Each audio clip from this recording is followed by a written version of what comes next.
Interview আলাদা করে তেমন কিছু বলার নেই, কিন্তু আমি শুরুতে তোমাদেরকে আমার নিজের অভিজ্ঞতাটা শেয়ার করি। এখন ফার্স্ট টাইম আমি ইন্টারভিউ দেই 2008 সালের কথা বলছি।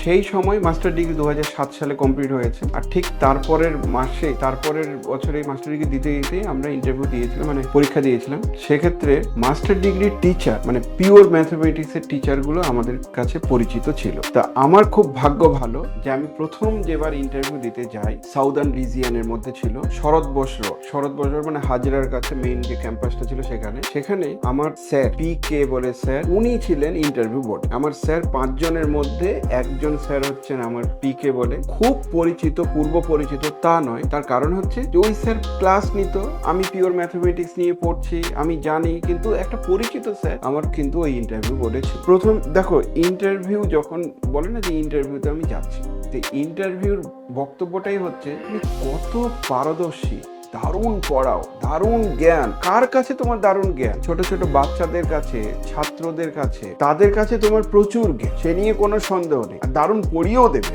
এই লেভেলে এসে তোমরা এমন আছো যে বাচ্চাদেরকে ভুল ভাল জ্ঞান দিয়ে পড়িয়েও দিতে পারবে, কোনো অসুবিধা নেই। কিন্তু যখন তোমার থেকে বেশি জানে, তোমার থেকে একটু বেশি পণ্ডিত ব্যক্তি, তাদের কাছে যখন তোমার জ্ঞান জাহির করতে যাবে, মানে ঘাবড়াবে, তোমার হাত পা কাঁপবে। এটা নর্মাল ব্যাপার। যেমন দেখবে যে ক্লাসরুমে তোমাকে পড়াতে বলছে, তুমি বক্তব্য মেথড দিয়েই পড়াচ্ছ, কথা বলছো। সেই বক্তব্য মেথড মানে কি? জানো যে আমার থেকে এরা কম জানে, বাচ্চারা এরা কম জানে, একদম ফাটিয়ে পড়াচ্ছে। কারণ যদি ভুল বলো কোনো অসুবিধা নেই, ওরা তো আমার ভুল ধরতে পারবে না। কিন্তু ইন্টারভিউ বোর্ডে বা বক্তব্য মেথডে করাচ্ছ, এবার ধরো তোমার কোনো একটা স্কুলে কোনো একটা ফাংশন হচ্ছে, সেখানে অনেকজন টিচার আছে বা অনেকজন বিশিষ্ট ব্যক্তি আছে, সেই জায়গাটাতে তোমাকে মাইক ধরিয়ে দিয়ে যদি বক্তব্য বলতে বলে, তোমার হাত পা কাঁপতে শুরু করে। এটা ন্যাচারাল। এটা শুধু একজনের যে আমার স্যার খুব হয়, আরেকজনের স্যার খুব হয় না, বা অন্য একজনের হয় না খুব একটা, এটা নয়। কিন্তু মানে সবাই নর্মাল পার্সন, যদি নর্মাল পার্সন হয় তো সবার এই হাত পা কাঁপবে, কিছু করার নেই। কারো একটু বেশি,